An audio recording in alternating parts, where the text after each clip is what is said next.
ان الحمد لله نحمده ونستعينه ونستغفره ونعوذ بالله من شرور انفسنا ومن سيئات اعمالنا من يهده الله فلا مضل له ومن يضلله فلا هادي له واشهد ان لا اله الا الله وحده لا شريك له واشهد ان محمدا عبده ورسوله اما بعد فان خير الحديث كتاب الله وخير الهدي هدي محمد صلى الله عليه وسلم وشر الأمور محدثاتها وكل محدثة بدعة وكل بدعة ضلالة وكل ضلالة في النار. أعوذ بالله السميع العليم من الشيطان الرجيم من همزه ونفخه ونفثه. بسم الله الرحمن الرحيم. رب اشرح لي صدري ويسر لي أمري واحلل عقدة من لساني يفقهوا قولي. بسم الله الرحمن الرحيم. ان اللہ وملائکتہ یصلون علی النبی یا ایھا الذین آمنوا صلوا علیہ وسلموا تسلیما اللہم صل علی محمد وعلی آل محمد کما صلیت علی ابراہیم وعلی آل ابراہیم انک حمید مجید اللہم بارک علی محمد وعلی آل محمد کما بارکت علی ابراہیم وعلی آل ابراہیم انک حمید مجید. آج 8 نومبر 2014 کو ہفتے کے دن قرآن کلاس نمبر 150 میں انشاءاللہ تعالی ہم سورہ یونس کی آیت نمبر 61 سے شروع کریں گے، اور پہلی آیت ہی بڑی اہم ترین آیت ہے ایمان کے اعتبار سے. اعوذ باللہ السمیع العلیم من الشیطان الرجیم. بسم اللہ الرحمن الرحیم. سورہ یونس آیت نمبر 61. وما تکونوا فی شأن، اور اے محبوب صلی اللہ علیہ وسلم آپ نہیں ہوتے کسی بھی حال میں، وما تتلو منہ من قرآن، اور نہ یہ کہ آپ قرآن میں سے تلاوت کر رہے ہوتے ہیں، ولا تعملون من عمل، اور نہ یہ کہ آپ جتنے بھی اعمال کر رہے ہوتے ہیں آپ صلی اللہ علیہ وسلم اور آپ کے جانثار صحابہ اکرام علیہم رضوان، الا کنا علیکم شہودا، مگر یہ کہ ان تمام اعمال کے موقع پر ہم خود گواہ ہوتے ہیں. یعنی اے محبوب صلی اللہ علیہ وسلم آپ جب بھی قرآن کی تلاوت کریں یا آپ کسی بھی حال میں ہو یا کوئی بھی نیک عمل کریں تو آپ کا اللہ آپ کے ان تمام اعمال پر گواہ ہوتا ہے، خود بغیر فرشتوں کے. اللہ تعالیٰ فرشتوں کا محتاج نہیں. اذ تفیضون فیہ، جبکہ آپ کوئی بھی کام شروع کر رہے ہوتے ہیں. وما یعزب عن ربک من مثقال ذرۃ فی الارض، اور نہیں چھپا ہوا ہے آپ کے رب سے کوئی ذرہ بھی زمین میں، ولا فی السماء، اور نہ ہی آسمان میں، ولا اصغر من ذالک، اور نہ ہی کوئی اس ذرے سے بھی چھوٹی چیز، یعنی ذرے سے بھی، ایٹم سے بھی کوئی چھوٹی چیز ہے تو وہ بھی، ولا اکبر، اور نہ اس سے بڑی شے کوئی، الا فی کتاب مبین، مگر یہ کہ اللہ تعالیٰ نے ہر شے کو لوح محفوظ میں لکھ رکھا ہے. یعنی نہ صرف اللہ تبارک و تعالیٰ کا علم اس چیز کا احاطہ کیے ہوئے ہے، بلکہ اللہ تعالیٰ نے اس کو پہلے ہی اپنے ڈیوائن نالج کی وجہ سے ہر چیز کو لوح محفوظ میں لکھ رکھا ہے. تو اس آیت کے اندر بڑی خوشخبری ہے. امام کائنات سید الاولین والآخرین شفیع المذنبین رحمت للعالمین سیدنا و مولانا امام اعظم محمد رسول اللہ صلی اللہ علیہ وآلہ وسلم کے لیے پرٹیکولر، اور آپ صلی اللہ علیہ وسلم کے صحابہ اکرام علیہم رضوان کے لیے، کہ جب بھی آپ صلی اللہ علیہ وسلم قرآن کی تلاوت کر رہے ہوتے ہیں یا کسی بھی حال میں ہوتے ہیں یا کوئی بھی عمل کر رہے ہوتے ہیں تو اللہ تعالیٰ فرماتا ہے الا کنا علیکم شہودا، ہم خود گواہ ہوتے ہیں آپ صلی اللہ علیہ وسلم اور آپ کے اصحاب علیہم رضوان کے اعمال پر. یہ اللہ تبارک و تعالیٰ کی طرف سے کسی بھی اہل ایمان کے لیے بہت بڑی خوشخبری ہے.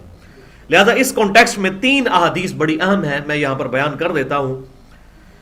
پہلی حدیث صحیح مسلم سے انٹرنیشنل نمبر کے مطابق 6853 کہ آپ صلی اللہ علیہ وسلم نے ارشاد فرمایا، جو بھی کوئی شخص علم حاصل کرنے کے لیے سفر کو اختیار کرتا ہے اور علم سے پرٹیکولر مراد علم دین ہے.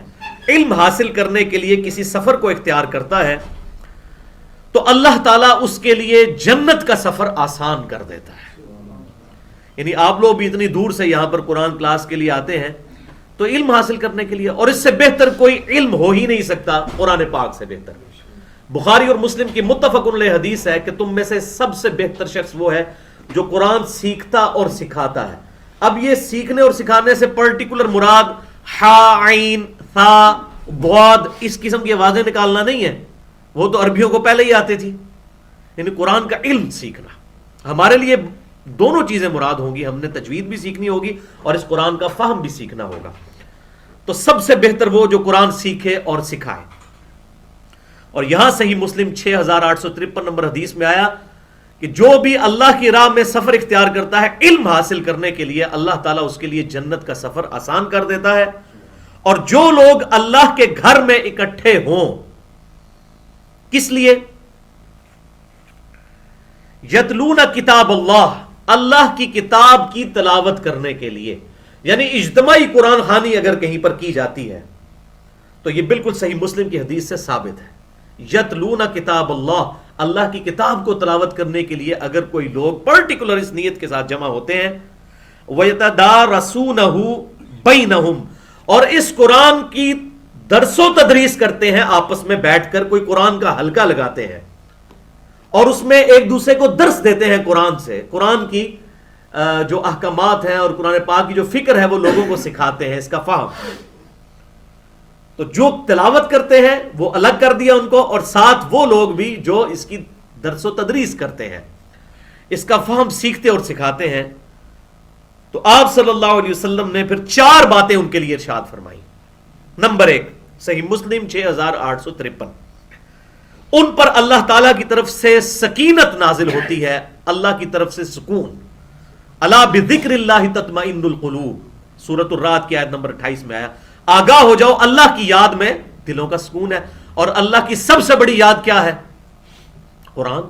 انا نحن نزلنا الذکر وانا له لحافظون, اس الذکر یاد دہانی کو ہم نے نازل کیا اور ہم اس کی حفاظت کرنے والے ہیں. سب سے بڑا ذکر اللہ کا, اللہ کی کتاب ہے, اور باقی ساری چیزیں بعد میں. تو اللہ تعالیٰ کی طرف سے ان پر سکینت نازل ہوتی ہے. نمبر 2, اللہ کی رحمت انہیں ڈھانپ لیتی ہے جو قرآن کی تعلیم سیکھنے کے لیے آتے ہیں. اور یہ بات یاد رکھیے گا, اس میں طویل خاص سے جو مراد ہے وہ قرآن کا فہم, کہ اس میں لکھا کیا ہوا ہے. عربیوں کو تو پتا تھا ہا کی آواز کہاں سے نکلتی ہے, عین کہاں سے نکلتا ہے, ثا کہاں سے نکلتا ہے, تا طا, یہ تمام ان کو فرق پتا تھے. یہاں پر آیا یتدارسونہ بینہم, آپس میں ایک دوسرے کو درس دیتے ہیں اس کتاب کا. ان لوگوں کے لیے پرٹیکولر ان پر سکینت نازل ہوتی ہے, نمبر 1. نمبر 2, ان کو رحمت اللہ کی ڈھانپ لیتی ہے. نمبر 3, فرشتے گھیر لیتے ہیں اس محفل کو, ساری محفل کو. یہ اکثر لوگ جو یہ والی حدیث وہ پکڑ کے لگا رہے ہوتے ہیں اللہ ہو کا ذکر اور فلاں ذکر کے اوپر کہ جی فرشتے ڈھانپ لیتے ہیں, وہ پرٹیکولر ہے ہی کتاب اللہ کے درس کے لیے ہے. صحیح مسلم انٹرنیشنل نمبر کے مطابق 6853 اس ذکر کے لیے ہے پرٹیکولر. نمبر 3, فرشتے گھیر لیتے ہیں. اور نمبر 4, اللہ تعالیٰ ان لوگوں کے بارے میں اپنے فرشتوں میں فخر فرماتا ہے کہ دیکھو تم نے تو یہ کہا تھا کہ یہ زمین پر خون ریزی مچائے گا, دیکھو ایسے لوگ بھی, ایسی سلیم الفطرت روحیں بھی دنیا میں موجود ہیں جنہوں نے ان صلاتی و نسکی و محیای و مماتی للہ رب العالمین, بے شک میری نماز, میری قربانی, میرا جینا, میرا مرنا سب کچھ اللہ رب العالمین کے لیے, انہوں نے سب کچھ اپنا وقف کر دیا ہے. اللہ از دا ٹاپ پرائورٹی ہے جن کی, اللہ ترجیح اول ہے. ایسے لوگ بھی موجود ہیں. اللہ اکبر. اور پھر ساتھ ہی آپ صلی اللہ علیہ وسلم نے ارشاد فرمایا, جس شخص کو اس کے عمل نے پیچھے کر دیا اس کا نسب کبھی بھی اسے آگے نہیں کر سکے گا. یہ وہی حدیث ہے بخاری اور مسلم کی متفق علیہ حدیث. اے میری بیٹی فاطمہ, اس بات پہ مت اکڑنا کہ تم اللہ کے نبی کی بیٹی ہو, اگر اللہ نے تمہاری گرفت کر دی تو میں تمہیں بچا نہیں سکوں گا. حالانکہ سیدہ فاطمہ الزہرا رضی اللہ تعالی عنہا جنتی عورتوں کی سردار ہیں. اصل میں ہمیں سنایا گیا کہ نبی کی بیٹی کی نسبت بھی اسے اس نسبت کا فائدہ نہیں ہوگا جب تک وہ نبی صلی اللہ علیہ وسلم کے احکامات کی پیروی نہیں کرے گا. لقد کان لکم فی رسول اللہ اسوۃ حسنہ, بے شک رسول اللہ صلی اللہ علیہ وسلم کی زندگی میں تمہارے لیے بہترین نمونہ ہے. اگر آپ صلی اللہ علیہ وسلم کی پیروی نہ کی تو آپ کا خود اعلان سن لیں, صحیح مسلم 6853, کہ جس شخص کو اس کے عمل نے پیچھے کر دیا اس کا نسب, اس کی رشتہ داری اس کو آگے نہیں کر سکتی. اب میرا ایک کلاس فیلو تھا انجینئرنگ یونیورسٹی میں, سید عمران شاہ, اور قادیانی تھا. اب مجھے بتائیے کہ اب اس کو یہ سید ہونے کی نسبت نفع کر سکتی ہے اگر وہ خاتم النبیین کا عقیدہ ہی اس کا درست نہیں ہے؟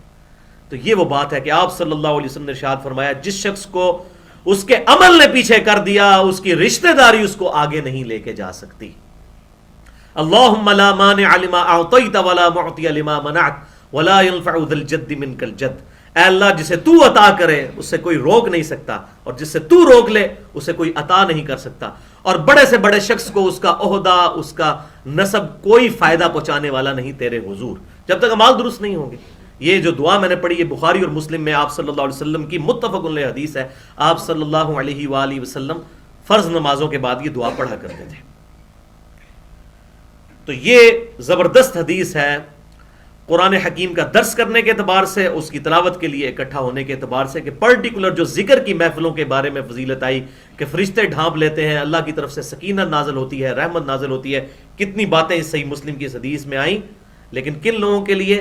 جو لوگ قرآن پاک کی تلاوت کے لیے جمع ہوتے ہیں, وَيَتَدَارَسُونَهُ بَيْنَهُمْ, اور اس کی درس و تدریس کرتے ہیں آپس میں ایک دوسرے کے ساتھ. دوسری حدیث صحیح بخاری اور مسلم کی متفق علیہ حدیث, اسی کانٹیکسٹ میں یہ جو آیت سورہ یونس کی آیت نمبر 61, کہ نبی جب بھی آپ تلاوت کر رہے ہوتے ہیں اللہ تعالیٰ خود گواہ ہوتا ہے اس وقت آپ کی اس تلاوت کے دوران. بخاری اور مسلم کی متفق علیہ حدیث ہے یہ دوسری حدیث, بخاری میں 5023, مسلم میں 1845, کہ آپ صلی اللہ علیہ وآلہ وسلم نے ارشاد فرمایا اللہ تعالیٰ اتنی توجہ کے ساتھ کسی اور شے کو نہیں سنتا جتنی توجہ کے ساتھ وقت کے پیغمبر کی تلاوت کو سنتا ہے جب وہ کتاب اللہ کی تلاوت کرتا ہے, قرآن کی تلاوت کرتا ہے, اور اس حال میں یتغنی بالقرآن, قرآن کو پورے ترنم کے ساتھ وہ پڑھتا ہے. اور دوسری بخاری اور مسلم کی حدیث میں آیا حسن الصوت القرآن بالقرآن, اپنی آواز خوبصورتی کے ساتھ قرآن پاک کی تلاوت کے لیے وہ اپنی آواز کو نکالتا ہے. تو یہ یتغنی کا لفظ استعمال ہوا ترنم کے ساتھ قرآن پاک کو پڑھنا. اس سے یہ بات پتہ چلی کہ ترنم کے ساتھ قرآن پڑھنا یہ نبی کی سنت ہے, اور آپ صلی اللہ علیہ وسلم کی اس سنت پر جو عمل کرتا ہے اللہ تعالیٰ سب سے زیادہ متوجہ ہو کر اس کی تلاوت کو سنتا ہے. یہی وجہ ہے کہ قرآن حکیم کو اتنے ترنم کے ساتھ پڑھا جاتا ہے, اور دنیا میں یہ واحد کتاب ہے جو کتاب ہے اور ترنم کے ساتھ پڑھی جاتی ہے. باقی کتابیں جو ایسی طرح پڑھی جاتی ہیں, اور کتنے غیر مسلم مسلمان ہوئے ان کے لیے بڑی اٹریکشن کا سبب تھا کہ یہ کتاب ہے جسے ترنم کے ساتھ پڑھا, پھر اس میں صوتی آہنگ بھی موجود ہے. اب دیکھیں کتنا بیلنسڈ ہے. اس طریقے سے شاعرانہ کلام جیسا بیلنس نہیں ہے, لیکن جو آزاد نظم کا سٹائل ہے وہ قرآن پاک سے ڈکٹ کیا گیا. بہرحال اس میں ایک ملغوتی غنا موجود ہے, اس کے اندر ڈیوائن میوزک ہے قرآن پاک کے اندر ایک خاص قسم کا. اور تیسری حدیث صحیح بخاری کی انٹرنیشنل نمبرنگ کے مطابق 7527, اور یہ تو کنکلوڈنگ الفاظ ہیں. آپ صلی اللہ علیہ وسلم نے ارشاد فرمایا کہ جو شخص یتغنی بالقرآن, قرآن کو ترنم کے ساتھ نہیں پڑھتا وہ ہم میں سے ہے ہی نہیں. خوش الہانی سے قرآن پڑھنا ضروری ہے. اور آپ دیکھیں عرب کے قراء کتنی پیاری, اگر آپ اس کی مشاری راشد کی آواز سنیں, اسی طریقے سے ابوبکر الشاطری کی, ابراہیم شریم کی, اور اس طریقے سے سعد الغامدی کی, کس طرح وہ بڑے اہتمام کے ساتھ قرآن پاک کو پورے پروٹوکول کے ساتھ پڑھ رہے ہوتے ہیں ترنم کے ساتھ. تو یہ قرآن پاک کو ترنم کے ساتھ پڑھنا, اس میں اللہ تعالیٰ نے ایسا ملکوتی غنا رکھا ہے, ڈیوائن میوزک رکھا ہے کہ یہ پڑھا بھی جاتا ہے. اب سورہ فاتحہ کو دیکھیں, ہم بار بار ہر نماز کے اندر پڑھتے ہیں اعوذ باللہ السمیع العلیم من الشیطان الرجیم. میں بھی اب اس سنت پہ عمل کرتے ہوئے اس کو غنا کے ساتھ پڑھتا ہوں. الحمد للہ رب العالمین الرحمن الرحیم مالک یوم الدین ایاک نعبد و ایاک نستعین اہدنا الصراط المستقیم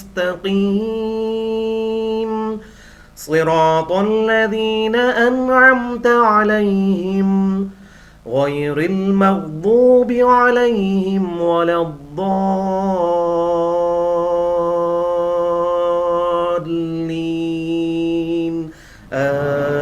آمین. یہ اللہ تعالیٰ نے ایسا اس کے اندر غنا رکھا ہے. اور وہ ایک امریکن مسلمان ہوا ہے, میں اگلے دن اس کو سن رہا تھا, بالکل نابینا ہے وہ شخص, اور اللہ تعالیٰ نے اسے کیا آواز دی ہے, ابھی میرا نام, اس کا نام میرے ذہن سے اتر رہا ہے, اور وہ قرآن پاک کی تلاوت سن کے ہی اس کا دل اٹریکٹ ہوا ہے اس طرف.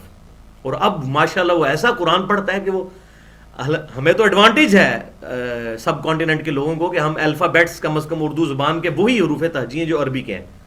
انگریز تو بیچارے ان کو تو پہلے الف با تا ثا بھی سیکھنا پڑتا ہے, اور اس نے وہ سیکھ کے اتنی زبردست انداز میں الحمدللہ تلاوت کرتا ہے. تو اس طرح کے بڑے لوگ موجود ہیں. اللہ تعالی ہمیں بھی سوز و گداز والی آواز نصیب کرے اور قرآن پاک کو بڑی خوش الہانی کے ساتھ پڑھنے کی توفیق عطا فرمائے. اور اس میں مجھے وہ حدیث بھی یاد آ گئی جامعہ ترمذی کی صحیح سند کے ساتھ کہ آپ صلی اللہ علیہ وسلم نے ارشاد فرمایا کہ جو شخص بھی کتاب اللہ سے ایک حرف کی بھی تلاوت کرتا ہے تو اللہ تعالیٰ اس کے بدلے اس کو 10 نیکیاں عطا فرماتا ہے. یہ صحیح سند کے ساتھ ہے. اور پھر آپ صلی اللہ علیہ وسلم نے ارشاد فرمایا میں نہیں کہتا کہ الف لام میم یہ ایک حرف ہے, بلکہ الف ایک حرف, لام ایک حرف اور میم ایک حرف ہے. چاہے یہ وہ الف لام میم سورہ البقرہ کے شروع والا ہو یا الم تری کیف فعل ربک باصحاب الفیل اس میں آئے, اللہ تبارک و تعالیٰ نے ہر حرف کے بدلے ایک نیکی رکھی ہے. لیکن اس کا جو ایسن ہے, جو اس کی بلائی ہے, جو اس کی کریم ہے, وہ اس کی تعلیمات پر عمل ہے. ورنہ اگر کسی کا عقیدہ درست نہیں ہے, اس کے عقیدے میں شرک پایا جاتا ہے, آپ صلی اللہ علیہ وسلم کا وہ گستاخ ہے, تو پھر اس کو ان چیزوں کا فائدہ نہیں ہوگا جب تک کہ وہ کتاب اللہ کے مطابق اپنے عقائد اور نظریات کو نہیں کر لیتا. اگلی آیت سورہ یونس کی آیت نمبر 63. الا ان اولیاء اللہ لا خوف علیہم ولا هم یحزنون.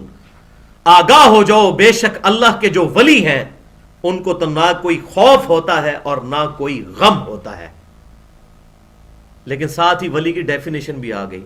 کہیں ایسا نہ ہو ہمارے سب کانٹیننٹ کے معاشرے میں تو جس شخص نے کپڑے نہ پہنے ہوئے ہوں, نماز نہ پڑھتا ہوا ہو اور بڑی اس کی عجیب و غریب حالت ہو, یا اس کے برعکس کسی نے شکل بڑی خوبصورت بنا لی ہو, خوبصورت پگڑی سجا لی ہو, اور اس نے لمبی داڑھی رکھ لی ہو, اور اس نے جو ہے وہ ہاتھ میں تسبیح اٹھائی ہوئے ہو, ہم اس کو پروٹوکول سمجھتے ہیں کہ شاید یہ کوئی ولایت کی نشانی ہے, جبکہ ایسا نہیں ہے.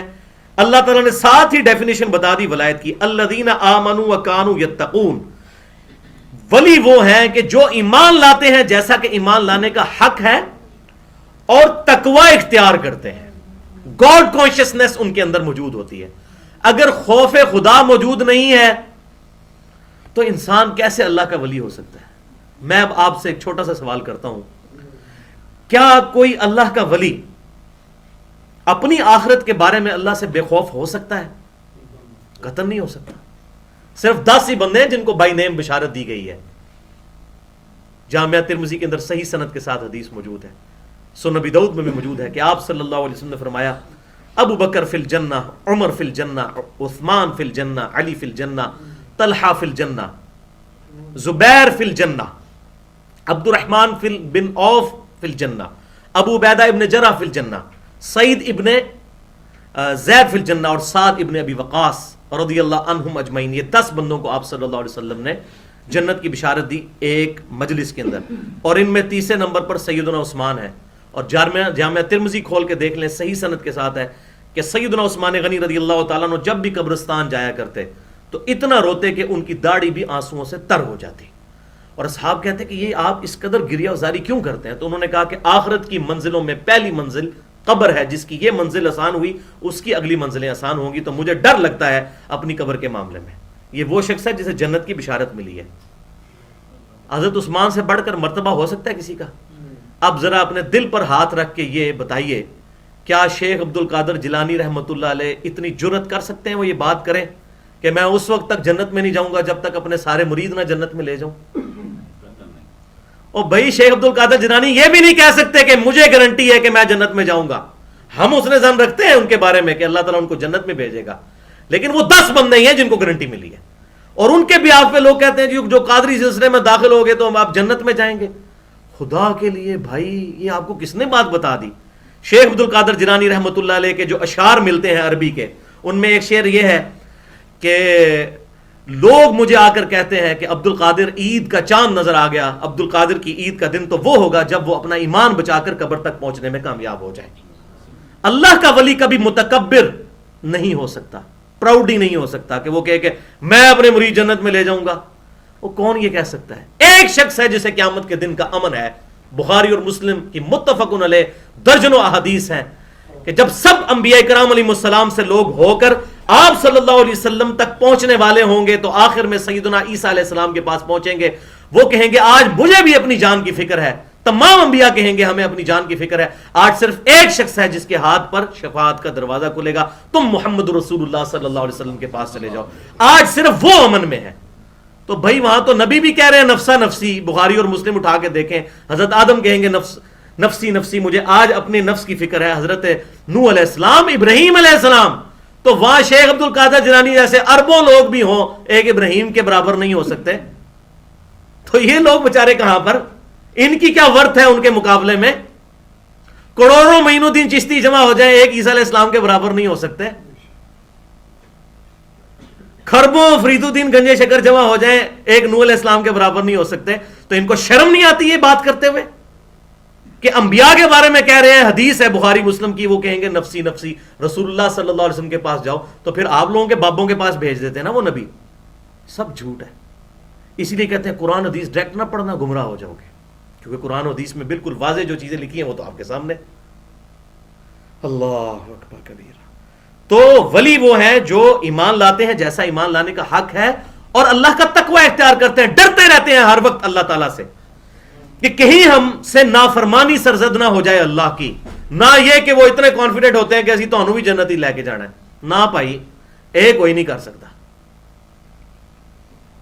لہم البشرا فی الحیات الدنیا، ایسے نیک لوگوں کے لیے بشارت ہے دنیا کی زندگی میں بھی، وفی الآخرہ، اور آخرت کی زندگی میں بھی. لا تبدیل لکلمات اللہ، اور اللہ کے کلمات نہیں بدلیں گے. اللہ کا یہ وعدہ ہے کہ دنیا میں انہیں بشارت ملے گی. ایک تو بشارت کامل ایمان والے مومن کو دنیا میں مل جاتی ہے کہ جب اس کے عقائد اور نظریات قرآن اور صحیح الاسناد احادیث سنت کے مطابق ہو جاتے ہیں، اللہ تعالیٰ اسے دل میں ایک سکون دے دیتا ہے. ہم میں سے کئی لوگوں کی زندگی اس پر گواہ ہے، ہم نے کتنے مکتبہ فکر پھیرے ہیں، لیکن الحمدللہ جب توحید کی دولت ملتی ہے اور آپ صلی اللہ علیہ وسلم کی سچی غلامی نصیب ہوتی ہے، نہ بابوں کی غلامی نہیں، آپ صلی اللہ علیہ وسلم کی غلامی، اور صرف آپ صلی اللہ علیہ وسلم کو آئیڈیل ماننا، کسی کی نسبت اپنے ساتھ نہ لگانا سوائے محمدی نسبت کے، تو اس کے اندر جو سکون ہے وہ تو کسی اور شے میں نہیں موجود. ورنہ تو لوگ آپس میں کئی نسبتوں کے اوپر لڑتے رہتے ہیں، لیکن اللہ نے محمدی نسبت ایسی دی ہے، پکی نسبت، کہ جس پہ امت جمع ہو سکتی ہے، جس کے اندر سکون ہے. اور دیکھ لیں کلمے میں کسی بابے کا نام نہیں آتا، کسی صحابی کا نام بھی نہیں آتا.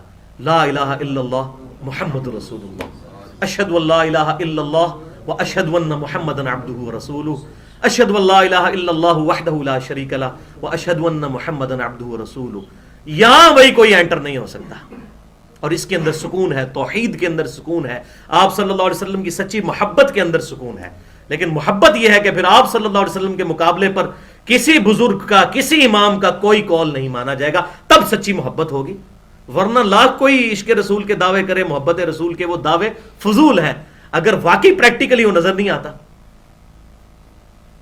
اگر اس کو بخاری اور مسلم سے کھول کر بتایا جائے کہ بھائی نماز کا طریقہ یہ لکھا ہے صحیح بخاری اور صحیح مسلم کے اندر، اور جن شیخ عبد القادر جیلانی رحمۃ اللہ علیہ کا نام آپ بھی لیتے ہیں، انہوں نے اپنی کتاب غنیت الطالبین میں نماز کا طریقہ یہ لکھا ہے، اور آگے سے بندہ کہ جی میں تو فلاں بزرگ کا ماننے والا ہوں، میں نماز اس طرح نہیں پڑھوں گا. اور بھائی تو محمدی کہاں رہ گیا اگر تو نے بخاری اور مسلم کی حدیث کو نہ مانا؟ اب تو لاکھ نعرے لگاتا رہے، تیری وہ نسبت کسی کام کی نہیں ہے.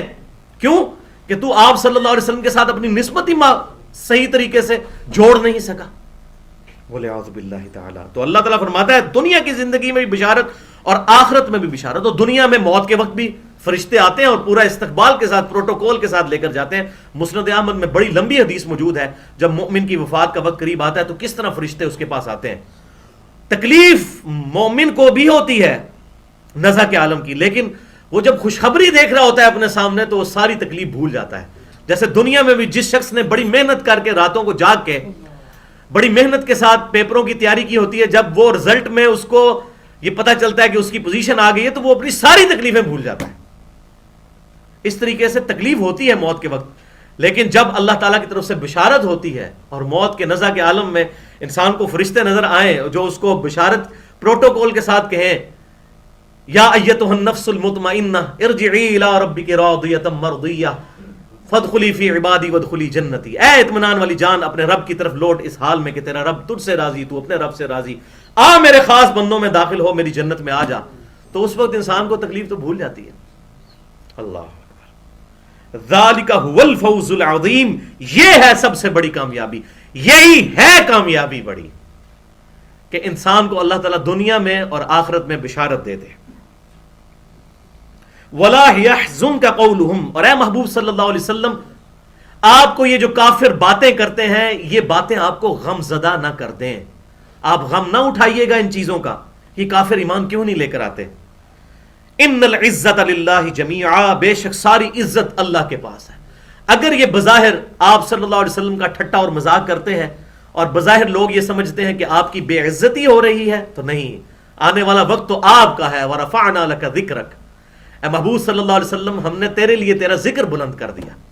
آج دنیا کا کوئی کونا نہیں ہے کہ جہاں پر اذان ہو رہی ہو اور ہمارے محبوب صلی اللہ علیہ وسلم کا نام مبارک نہ لیا جا رہا ہو. اللہ نے اپنے ذکر کے ساتھ اس کو جوڑ دیا، ایسا جوڑا کہ آپ دیکھیں کلمے میں واو کا بھی لفظ نہیں آیا. لا الہ الا اللہ محمد رسول اللہ، اللہ اور محمد اکٹھا. جہاں بھی اللہ کا ذکر ہوگا ہمارے محبوب صلی اللہ علیہ وسلم کا ذکر بھی وہاں پر ہوگا. تو اے نبی آپ غم نہ کیجئے گا ان کی باتوں کا، عزت تو اللہ کے ہاتھ میں ہے. آپ کو تو ایسی عزت ملنے والی ہے کہ آپ کے ماننے والے کیا آپ کے مخالفین بھی آپ کا نام لیں گے. اور الحمدللہ آپ دیکھیں کہ کس طریقے سے آج دعوت حق بلند ہوئی ہے اور آپ صلی اللہ علیہ وسلم کی پرسنالٹی ایک آئیڈیل پرسنالٹی بن کر لوگوں کے سامنے آئی ہے. یہ ایک علیحدہ سے ٹاپک ہے، غیر مسلموں نے جو اس حوالے سے کتابیں لکھی ہیں، پھر کبھی انشاءاللہ موقع ملا تو میں اس کو ایڈریس کروں گا.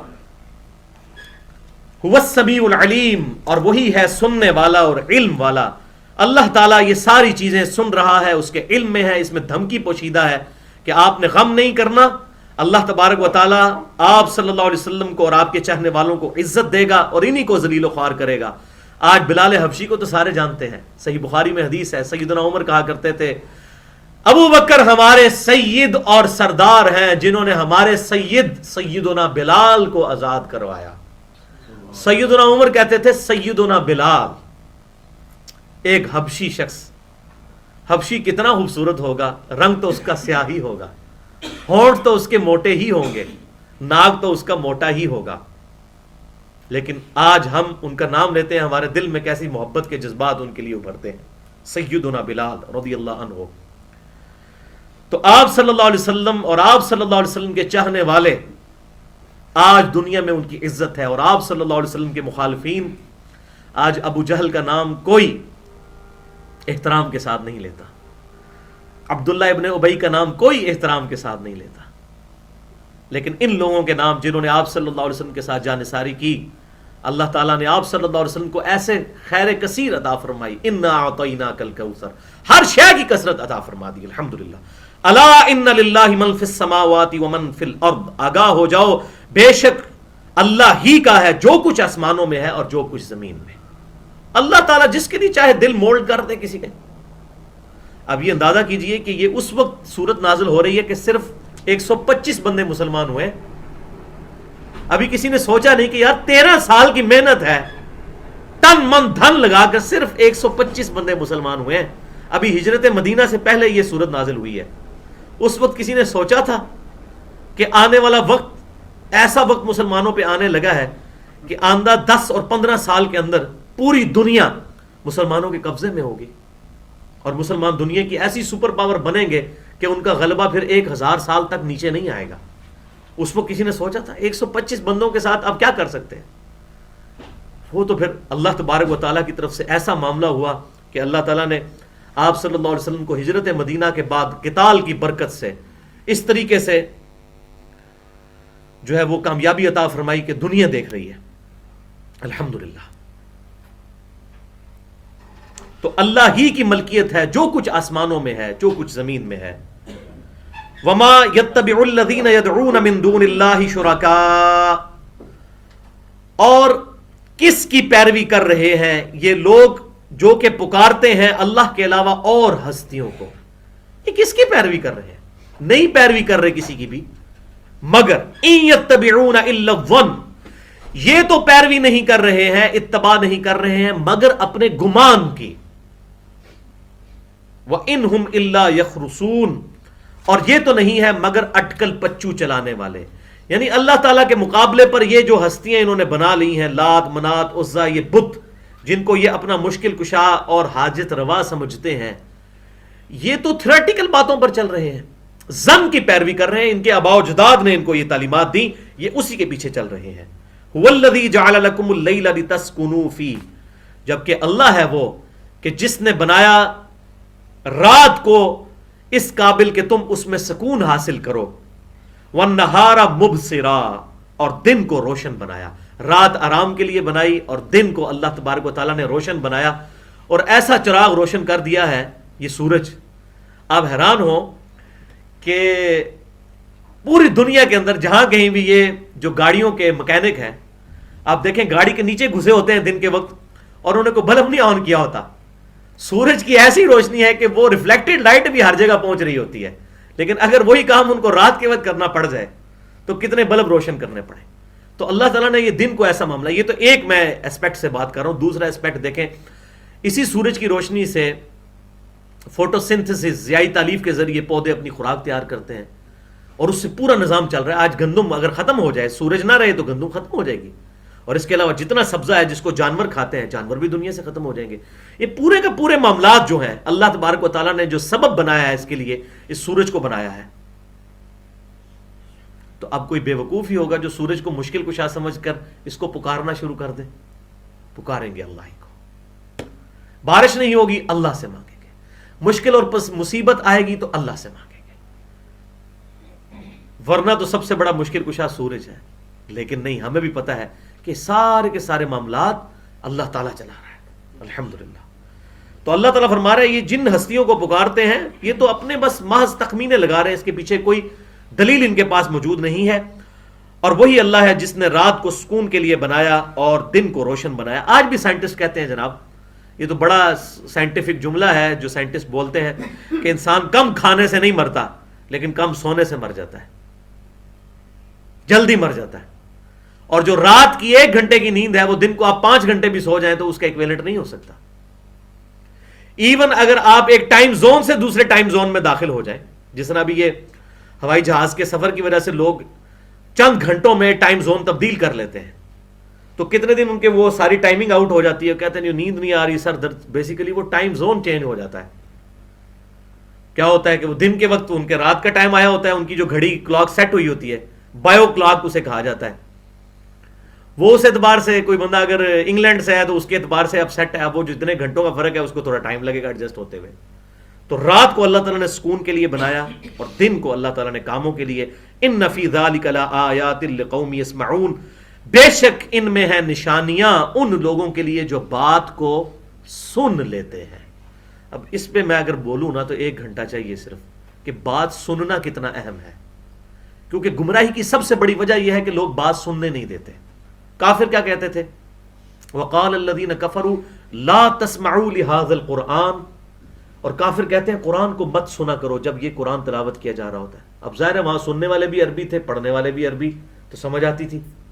والغوا فیہ لعلکم تغلبون، اور جب قرآن کی بات ہو رہی ہو شور مچا دیا کرو، یہی ایک طریقہ ہے کہ تم قرآن پر غالب آ سکتے ہو. ورنہ قرآن جس نے سن لیا تو وہ تمہارے ہاتھوں سے کیا. اور آج بھی یہ کہتے ہیں کہ قرآن ڈائریکٹ نہ پڑھو، بندہ گمراہ ہو جاتا ہے. آپ اندازہ کریں آج غیر مسلم کتنی تیزی سے قرآن پڑھ کے مسلمان ہو رہے ہیں. صرف 11 ستمبر 2001 کے بعد 9 مہینے میں 34,000 امریکن اور یورپین لوگ قرآن پاک کا ترجمہ انگریزی میں پڑھ کے مسلمان ہوئے ہیں. اور انڈیا، پاکستان، بنگلہ دیش کا مولوی کہتا ہے قرآن ڈائریکٹ نہ پڑھو، گمراہ ہو جاؤ گے. وہ پلید انگریز جس نے اللہ رسول کا نام نہیں سنا ہوا، وہ قرآن کا ترجمہ انگریزی میں پڑھے اور وہ مسلمان ہو جائے، اور ہم مسلمان قرآن کا ترجمہ پڑھ کے گمراہ ہو جائیں گے، جبکہ ترجمے خود مولویوں نے کیے ہوئے ہیں. چلو بریلوی ہے کوئی، وہ احمد بریلوی صاحب کا ترجمہ پڑھ لے، پیر کرم شاہ صاحب کا ترجمہ پڑھ لے، کوئی دیوبندی ہے اشرف علی تھانوی صاحب کا ترجمہ پڑھ لے، کوئی اہل حدیث ہے جونا گڑھی صاحب کا ترجمہ پڑھ لے، کوئی اہل تشیع ہے تو سید فرمان علی شاہ صاحب کا ترجمہ پڑھ لے، کسی کا ترجمہ پڑھے تو اس کو یہ حق پتہ چل جائے گا کہ ترجمے میں کوئی گڑبڑ نہیں ہے. ہاں کسی سے کوئی نازیبا الفاظ کسی ایک دو جگہ استعمال ہو گئے، کسی نے کہہ دیا اللہ کے نام سے شروع، کسی نے کہہ دیا شروع کرتا ہوں اللہ کے نام سے، دونوں نے اللہ کے نام سے شروع کیا. 19-20 کے فرق سے کوئی فرق نہیں، اوورآل ترجمہ ایک ہی ہوگا. آپ کسی کا قرآن اٹھا کے دیکھ لیں ترجمہ، ایاک نعبد و ایاک نستعین، سب نے یہی ترجمہ کیا ہوگا، ہم تیری ہی عبادت کرتے ہیں اور تجھی سے مدد چاہتے ہیں. حالانکہ اس کا ترجمہ بنتا ہے ہم تیری ہی عبادت کرتے ہیں، تیری ہی عبادت کریں گے، تجھی سے مدد چاہتے ہیں، تجھی سے مدد چاہیں گے، کیونکہ اس میں مضارع کا صیغہ ہوا ہے استعمال، اور عربی میں مضارع کا صیغہ پریزنٹ ٹینس کو اور فیوچر ٹینس کو کور کرتا ہے. عربی میں 2 ہی ٹینس ہوتے ہیں، یا پریزنٹ ٹینس ہے یا پاسٹ ٹینس ہے. فیوچر کے لیے بھی پریزنٹ کا صیغہ ہی استعمال ہوتا ہے. تیری ہی عبادت کرتے ہیں، تیری ہی عبادت کریں گے، تجھی سے مدد مانگتے ہیں، تجھی سے مدد مانگیں گے. اور احمد بریلوی صاحب نے سب سے بیسٹ ترجمہ کیا اس حوالے سے، مجھے جو پسند ہے، انہوں نے ان دونوں چیزوں کو ایک جملے میں جمع کر دیا. اے اللہ تیری ہی عبادت کریں اور تجھی سے مدد چاہیں. دعائیہ کلمات اس کو بنا دیا، پریزنٹ ٹینس بھی اور فیوچر ٹینس بھی.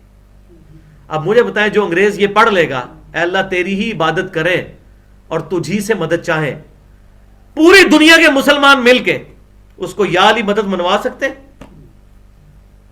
وہ کہے گا بھائی ٹیکسٹ تو یہ نہیں کہتا، ٹیکسٹ تو کہتا ہے اللہ ہی سے مدد مانگیں گے، یا حی یا قیوم برحمتک استغیث، کسی اور ہستی کو نہیں پکاریں گے. ٹیکسٹ تو یہ کہتا ہے. ہمارا مقدمہ انٹرنیشنل عدالت میں لے جائیں کہ یہ ہماری کتاب ہے اور یہ فیصلہ کریں تو پتہ چل جائے گا.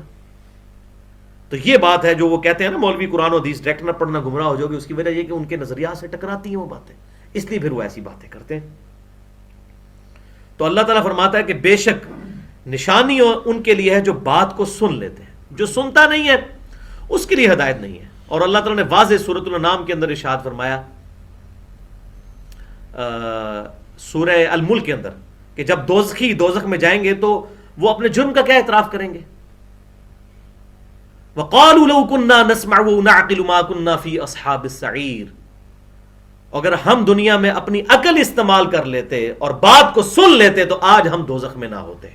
اللہ تعالیٰ فرمائے گا فَاعْتَرَفُوا بِذَنبِهِمْ، انہوں نے اپنے اصلی جرم کا اعتراف کر لیا. فَسُحْقًا لِأَصْحَابِ السَّعِيرِ، پس پھٹکار ہو ان دوزخیوں کے اوپر. تو دنیا میں جو بات سن لیتا ہے اسی کو وہی قبول کرتا ہے. وہ سورۃ الانعام میں آیا انما یستجیب الذین یسمعون، بے شک حق بات تو وہی قبول کرتے ہیں جو بات کو سن لیتے ہیں. والموتى یبعثهم اللہ ثم الیہ یرجعون، اور جو مردے ہیں اللہ تعالیٰ ہی ان کو اٹھائے گا قیامت والے دن اور وہ اس کی طرف پلٹائے جائیں گے. یعنی جو بات نہیں سنتے، عقل استعمال نہیں کرتے، اللہ نے ان کو کہا یہ عقل کے مردے ہیں. تو یہ جو بندہ کہتا ہے جی فلاں کی بات نہ سنو، فلاں گمراہ نہ کر دے، یہ بالکل ایٹیچیوڈ غلط ہے. اور معذرت کے ساتھ اس حمام میں سارے ہی ننگے ہیں. میں دیکھتا ہوں کہ آپ اگر کسی اہل حدیث مکتبہ فکر کے خلاف کوئی ایسی حدیث یا قرآن کی آیت لے کے چلے جائیں کہ جو اس کے زوم میں اس کے مکتبہ فکر کے خلاف ہوتی ہے، تو وہ کہتا ہے جی جناب یہ کنے دسی ہے تانوں، وہ پہلے یہ کہتا ہے. تو اس طرح کوئی کہنا کس نے دسی ہے، انہوں کو جی اللہ نے دسی ہے، ایڈ لکھی جائے ہوں بولو، اللہ نے چیلنج کرنا جائے.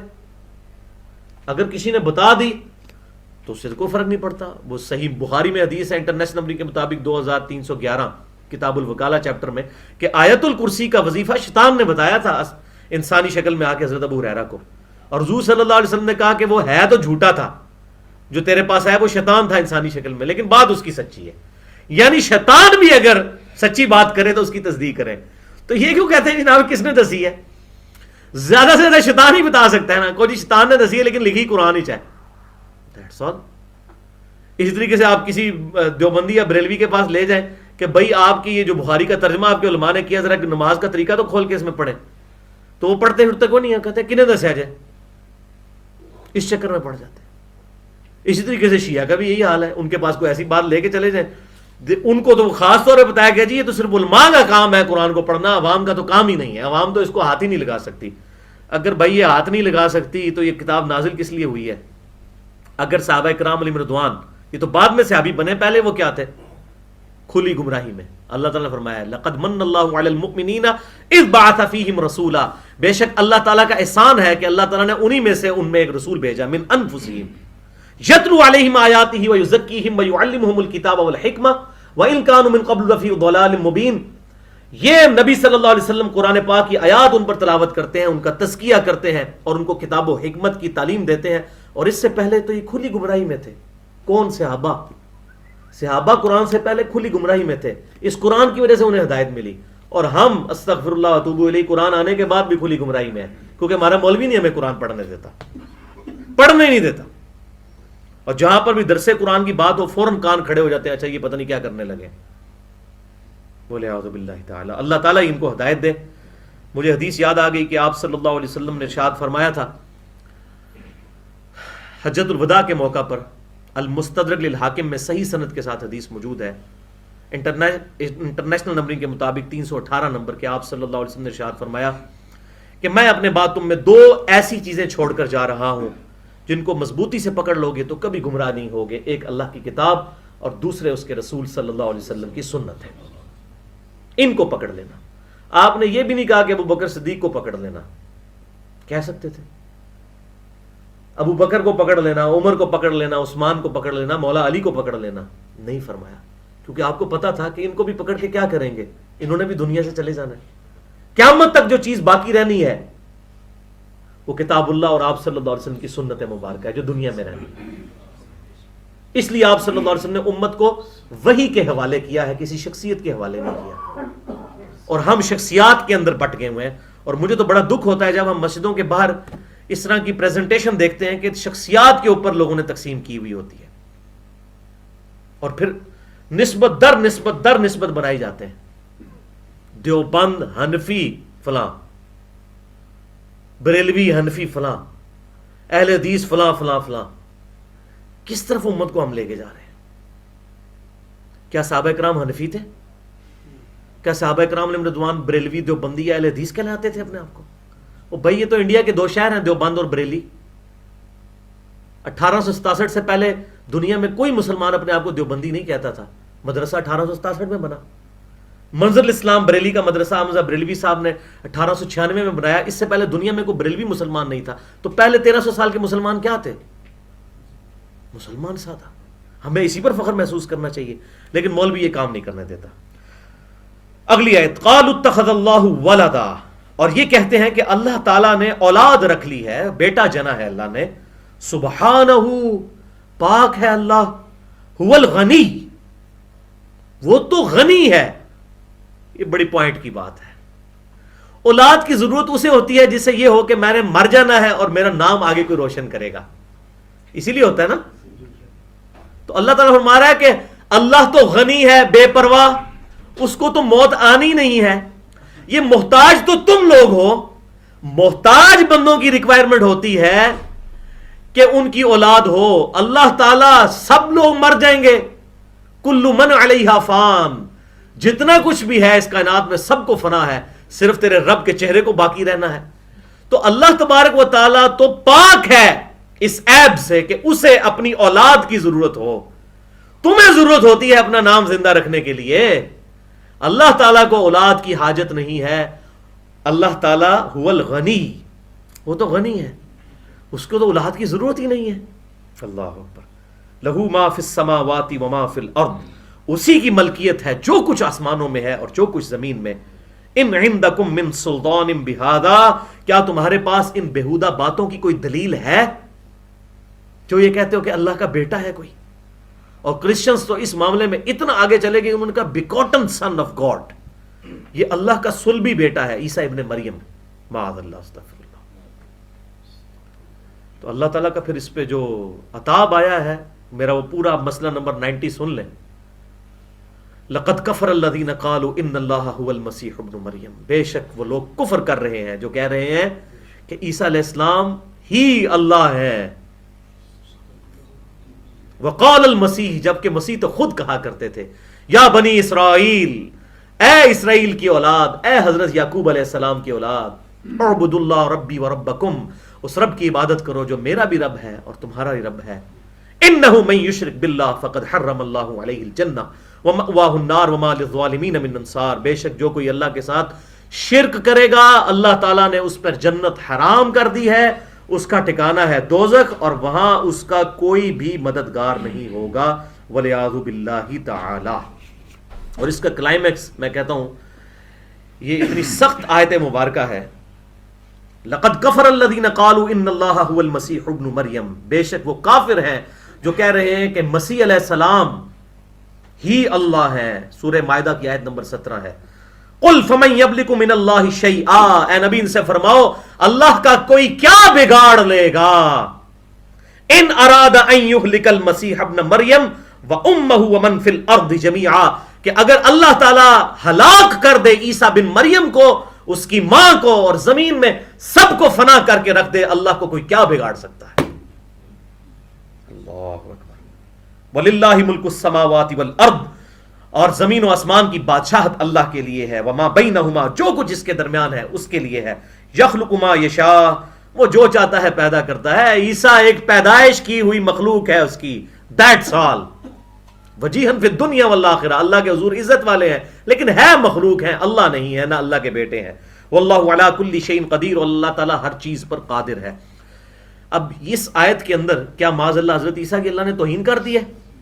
حالانکہ سخت کتنے الفاظ ہیں، اللہ ارادہ کرے عیسیٰ کو، اس کی ماں کو اور سب لوگوں کو ہلاک کر دے، نہیں، گستاخی نہیں ہے۔ بیسیکلی اللہ تعالیٰ نے توحید کو اسٹیبلش کیا ہے۔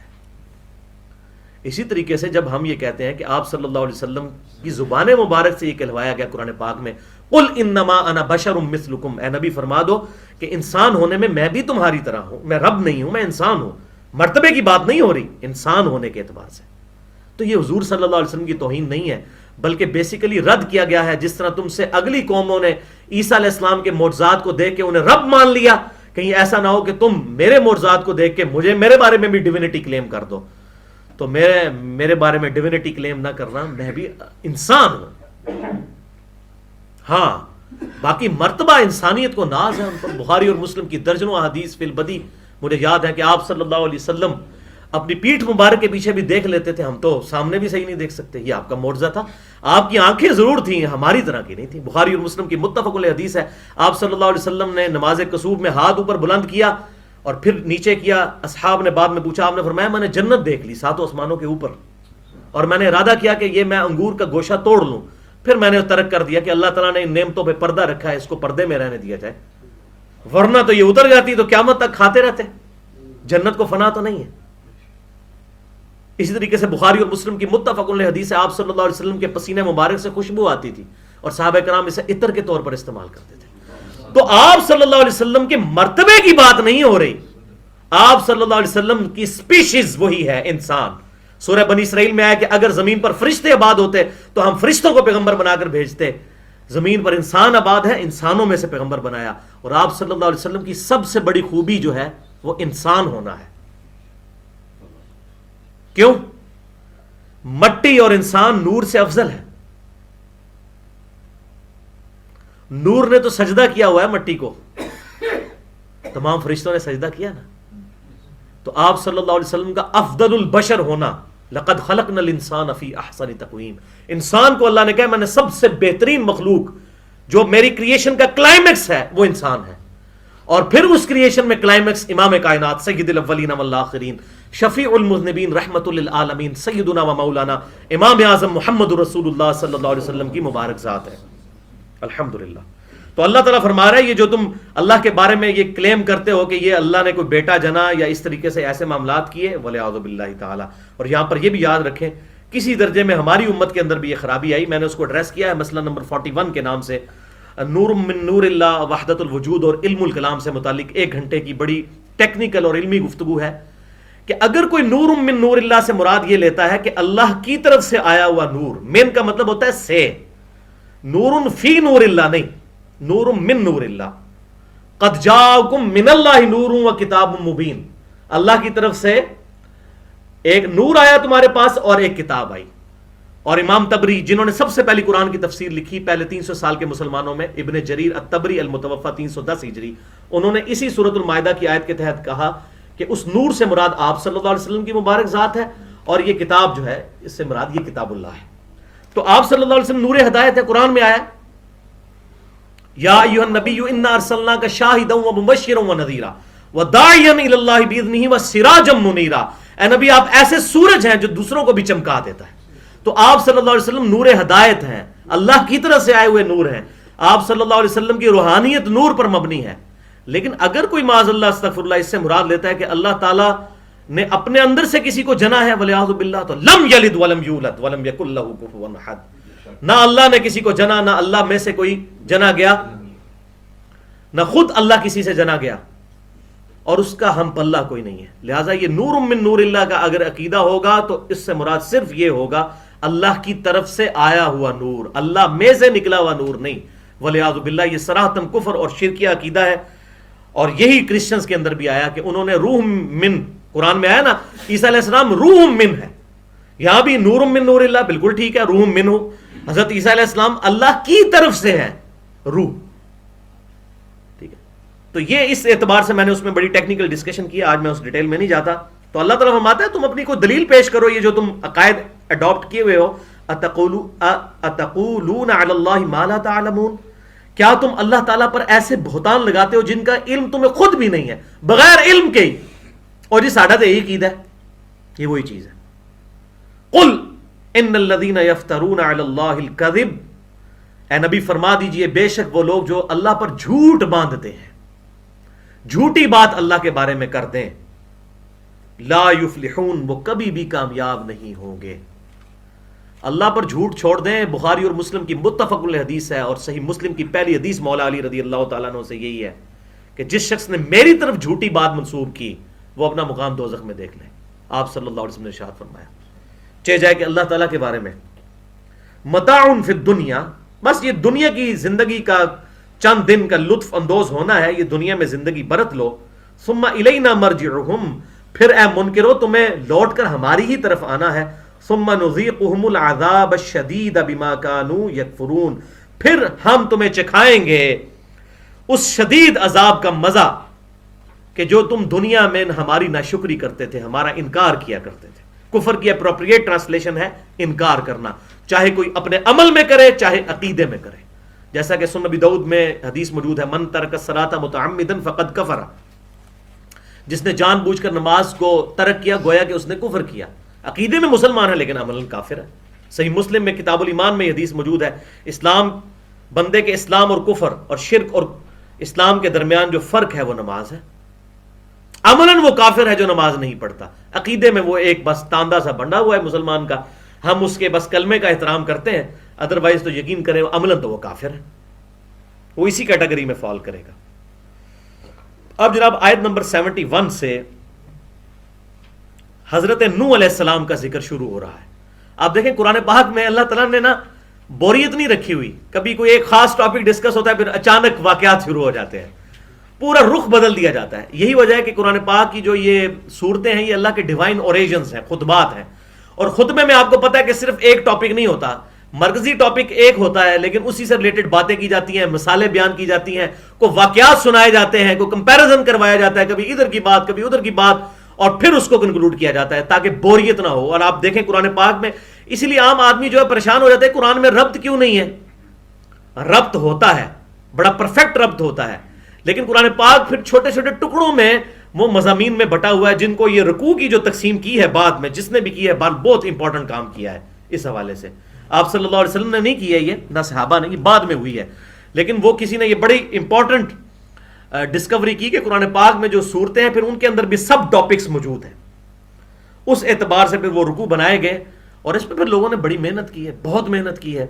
کئی لوگ سامنے ہیں جنہوں نے اس حوالے سے کافی کام کیا الحمدللہ. تو یہ اب نوح علیہ السلام کا ذکر شروع ہو رہا ہے. یہاں پر اتنا ڈیٹیل نہیں آئے گا، اگلی سورہ ہود میں بڑی ڈیٹیل کے ساتھ حضرت نوح علیہ السلام کا ذکر آئے گا، لیکن یہاں پر اجمالاً چونکہ آپ صلی اللہ علیہ وسلم کو تسلی دی جا رہی ہے، کانٹیکسٹ وہی چل رہا ہے کہ آپ صلی اللہ علیہ وسلم غمگین ہے کہ میری 13 سالہ دعوت ہے، آؤٹ پٹ یہ ہے کہ صرف 125 بندے مسلمان ہوئے ہیں، لوگ بات کیوں نہیں سنتے، اتنی واضح بات ہے. اب حضور کو تسلی دی جا رہی ہے کہ آپ پر تو 125 ایمان لے آئے، ایک ہمارا وہ بندہ نوح بھی تھا 950 سال، ٹھیک ہے، جس پہ صرف 78 لوگ ایمان لے کر آئے، اس نے توحید کی دعوت نہیں چھوڑی. تو آپ کیوں دل برداشتہ ہو رہے ہیں؟ آپ کو تو ابھی 13 سال ہوئے ہیں. آپ اگر اس سے کمپیئر کریں جس نے 950 سال تک تکلیفیں اٹھائی ہیں. تو حضور کی تسلی کے لیے اب یہ حضرت نوح علیہ السلام کا ذکر مبارک آنے لگا ہے. علی نبینا وعلیہم الصلاۃ والسلام. وَاتْلُ عَلَيْهِمْ نَبَأَ نُوحٍ. اور اے محبوب صلی اللہ علیہ وسلم ان کو پڑھ کر سنائیے نوح علیہ السلام کے متعلق جو آپ کے پاس خبر آئی ہے، یعنی اپنے صحابہ کو بھی آپ تسلی دیجئے.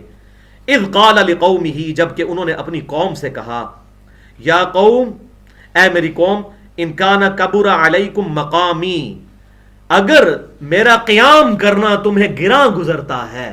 یہ وہی لفظ ہے جو میں وہ قیام حسینی لفظ استعمال کرتا ہوں نا، قرآن پاک میں بھی لفظ ہے. میرا کھڑا ہونا ٹرو سٹانس کے لیے، مقامی، میرا یہ سٹانس تمہیں اگر برا لگتا ہے، وتذکیری بآیات اللہ، اور میرا تمہیں نصیحت کرنا اللہ کی آیات کا سنا سنا کر یہ تمہیں اگر برا لگتا ہے، فعلی اللہ توکلت، تو یاد رکھو میں نے تو اپنے رب پر، اللہ پر توکل کیا ہوا ہے. فاجمعوا امرکم، تو تم بھی، اب دھمکی دی جا رہی ہے کہ اچھا تمہیں اگر یہ برا لگتا ہے تو میں اکیلا تیار ہوں کہ میرے لیے جو کچھ کر سکتے ہو نا تم پراپوگنڈا وہ کر لو، جو میرے خلاف مہم چلا سکتے ہو وہ چلا لو.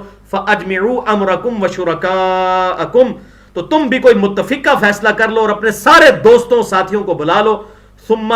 ثم لا یکن امرکم، اور آپس میں پھر تم اپنے میں جو فیصلہ کرو، علیکم غمہ، ایک دوسرے پر مخفی نہ رہے، ایک ڈیسائیڈ کر لو تم سب مل کر میرے ساتھ میرے خلاف جو کھڑا ہونا ہے، جو بدماشی دکھانی ہے دکھا لو. ثم اقضوا، اور پھر کر گزرو جو میرے خلاف کر سکتے ہو. الیہ ولا تنظرون، میری طرف جو کچھ کر سکتے ہو کر گزرو اور مجھے مہلت بھی نہ دو. فَإِن تَوَلَّيْتُمْ، اور اگر تم اپنا منہ موڑ رہے ہو، فَمَا سَأَلْتُكُمْ مِنْ أَجْرٍ، تو میں اس دعوت و تبلیغ کے بدلے میں تم سے کوئی اجر تو نہیں مانگتا، میں نے کوئی روٹی روزی تو نہیں دین کے کام سے چلائی ہوئی، جو میں بھی کہتا ہوں اکثر کہ روٹی دین سے نہیں جڑی ہوئی. اب دیکھ لیں نبیوں کی دعوت جب بھی آئے گی وہ کہیں گے ہم روٹی تو نہیں مانگتے اس دین کے عوض تم سے، یعنی تم جو کچھ کر سکتے ہو، میرا اللہ پر توکل ہے، اللہ میری حفاظت کرے گا. اب یہ حضور کو تسلی دی جا رہی ہے کیونکہ اب ہجرت مدینہ کا وقت قریب تھا. کافر دھمکیاں دیتے تھے کہ حضور صلی اللہ علیہ وسلم کو ہم شہید کر دیں گے. تو اللہ تعالیٰ نے کہا دیکھو نوح بھی تھا بندہ، اس نے اس وقت چیلنج کر دیا تھا کہ تم سب لوگوں کو جمع کر لو، جتنی پلاننگ کر سکتے ہو کر لو میرے خلاف، اور مجھے مہلت بھی نہ دو، اور تم فیصلے کو مخفی بھی نہ رکھو، اوپن ڈسکشن کرو، اور جو کچھ کر سکتے ہو میرے خلاف کر لو، میں اللہ پر توکل کرنے والا ہوں. تو پھر بھی وہ سامنے نہیں آئے. اگر یہ منہ پھیر لیں، فما سألتکم من اجر، تو اے نوح علیہ السلام ان سے فرما دیجئے، حضور صلی اللہ علیہ وسلم کو بھی بتایا جا رہا ہے اور نوح علیہ السلام کی وہ بات کہ میں تم سے کوئی اس کے عوض معاوضہ نہیں طلب کرتا. ان اجریہ الا علی اللہ، میرا اجر تو نہیں ہے مگر میرے رب کے پاس، وہ مجھے اجر دے گا اس دعوت و تبلیغ کے برکت میں. وَأُمِرْتُ أَنْ أَكُونَ مِنَ الْمُسْلِمِينَ، اور مجھے تو اللہ نے یہی حکم دیا ہے کہ سب سے پہلے میں اللہ کا فرما بردار بن جاؤں. فَكَذَّبُوهُ، پھر بھی ان کی قوم نے انہیں جھٹلایا، نوح علیہ السلام کی بات نہیں مانی. فَنَجَّيْنَاهُ وَمَن مَّعَهُ، تو ہم نے نجات دی ان کو بھی اور ان کے ساتھیوں کو بھی، فی الفلک، کشتی میں. وَجَعَلْنَاهُمْ خَلَائِفَ، اور ہم نے باقیوں کو غرق کر کے کشتی میں سوار ہونے والوں کو ان کا جانشین بنا دیا. وَأَغْرَقْنَا الَّذِينَ كَذَّبُوا بِآيَاتِنَا، اور ہم نے غرق کر کے رکھ دیا ان کو جو ہماری آیات کو جھٹلایا کرتے تھے. فَانظُرْ كَيْفَ كَانَ عَاقِبَةُ الْمُنذَرِينَ، تو دیکھو کیسا انجام ہوا ان کا کہ جنہیں بار بار ڈر سنایا جاتا تھا کہ ہمارے بندے نوح پر ایمان لے آؤ ورنہ اللہ کا عذاب آئے گا. دیکھو ان کا کیا انجام ہوا. اے مشرکین عرب تم بھی ڈر جاؤ. ثم بعثنا من بعده رسولا، اس کے بعد ہم نے نوح علیہ السلام، یہ آدم ثانی ہے، ان کے بعد پھر ہم نے اور رسول مبعوث کیے الی قومہم، اپنی قوموں کی طرف. فجاؤہم بالبینات، وہ تمام رسول ان کے پاس روشن نشانیاں اور معجزات لے کر آئے. فما كانوا ليؤمنوا بما كذبوا به من قبل، اور ان میں بھی ایسے لوگ موجود تھے بالکل اس طریقے سے جس طرح کہ اگلے لوگ ایمان نہیں لے کر آئے تو ان نبیوں کا بھی لوگوں نے انکار کیا. اب دیکھیں یہ ایک جملے میں تمام انبیاء کرام کو کور کیا گیا کہ صرف نوح علیہ السلام کا مسئلہ نہیں ہے، ان کے بعد بھی جتنے انبیاء آئے ہمیشہ دو گروہ بن گئے، ایک نبیوں کے ماننے والے اور ایک نبیوں کے مخالفین. تو اے نبی آپ پریشان نہ ہوں صلی اللہ علیہ وآلہ وسلم، تمام انبیاء کے ساتھ یہی معاملہ ہوا، اور کچھ لوگ ایمان لے کر آئے اور کچھ نے ان کا انکار کیا. کذالک نطبع علی قلوب المعتدین، اور اس طریقے سے ہم مہر لگا دیتے ہیں سرکشوں کے دلوں پر جو خود حق نہیں حاصل کرنا چاہتے کیونکہ حق تو اسے ملے گا جو کوشش کرے گا. والذین جاہدوا فینا لنہدینہم سبلنا, جو لوگ ہماری راہ میں کوشش کریں گے ان کے لیے ہم اپنی راہیں کھولیں گے. ثم بعثنا من بعدہم موسیٰ وہارون, اور پھر ہم نے الٹیمیٹلی اس کے بعد موسیٰ علیہ السلام کو اور ہارون علیہ السلام کو مبعوث کیا الی فرعون, فرعون کی طرف, وملئہ, اور ان کے سرداروں کی طرف, بآیاتنا, ہماری نشانیوں کے ساتھ, فاستکبروا وکانوا قوما مجرمین, لیکن فرعونیوں نے بھی غرور کیا اور وہ بھی مجرم لوگ تھے. انشاءاللہ تعالی اگلی دفعہ ہم موسیٰ علیہ السلام کا ذکر بڑی ڈیٹیل کے ساتھ یہاں پر آئے گا, اس کو انشاءاللہ تعالی شروع کریں گے کیونکہ اب درس کا وقت مکمل ہو چکا ہے. اللہ تعالیٰ سے دعا ہے جو حق بات میں نے کہی اللہ تعالیٰ ہمارے دلوں میں راسخ فرمائے, اگر جس بات میں میرے منہ سے کوئی غلط بات نکل گئی تو اللہ تعالیٰ ہمارے دلوں سے محو کر دے, ہمیں کتاب و سنت کی تعلیمات پر عمل کر کے دوسرے بھائیوں تک پہنچانے کی توفیق عطا فرمائے. سبحانک اللہم و بحمدک, اشہد ان لا الہ الا انت, استغفرک و اتوب الیک, وما علینا الا البلاغ المبین.